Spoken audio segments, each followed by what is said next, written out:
Hello, my name is Kevin Ott, and I'm doing my Form 4 on evangelist Billy Graham for Liberty University's American Christian Heritage 530.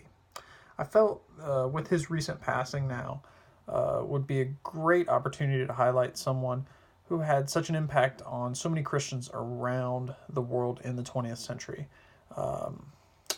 But when it came to moral and political stands, chose to take a different route.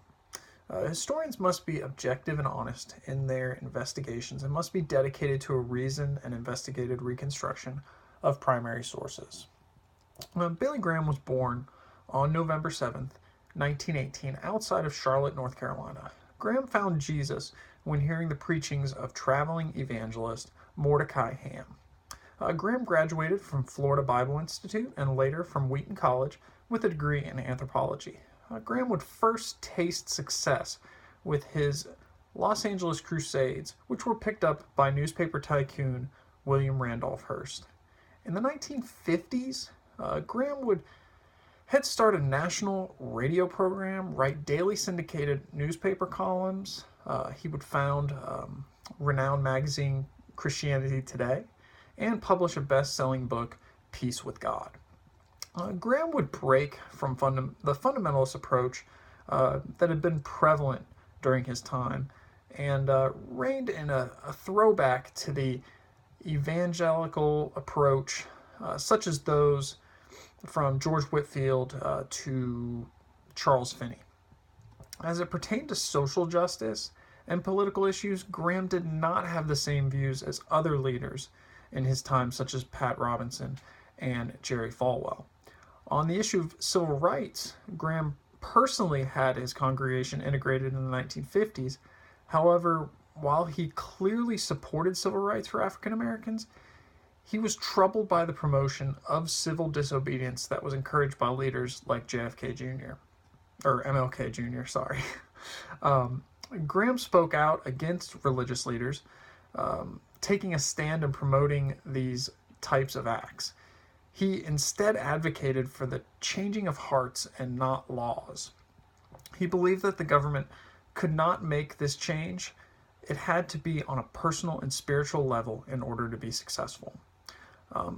Graham's advocacy that the federal government could not be an instrument of God to bring justice prevented him from coming to the forefront as MLK did on this issue, or Jerry Falwell did with the moral majority.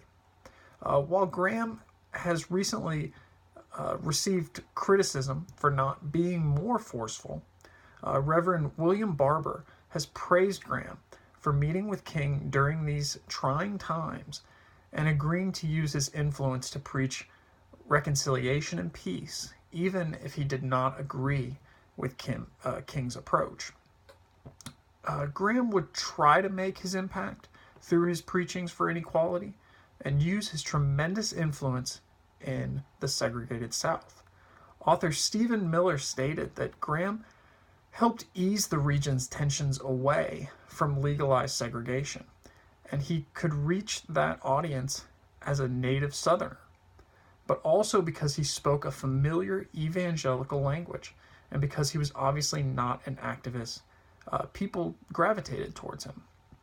Even though at the time Graham made his contribution in his own way, he did express regret for not being more engaged in the struggle when he later said, "I think I made a mistake when I did not go to Selma. I would like to have done more." But by no means is this intended to be a criticism of Graham, as he was steadfast in his convictions and had the most faithful of intentions and reasons for the decisions he made in regards to civil rights. What it does, however, highlight is an optimist who was so steadfast in his religious convictions and the grace of God that he contributed to the movement in his own way and on the terms he felt best reflected the Bible and its teachings. Thank you.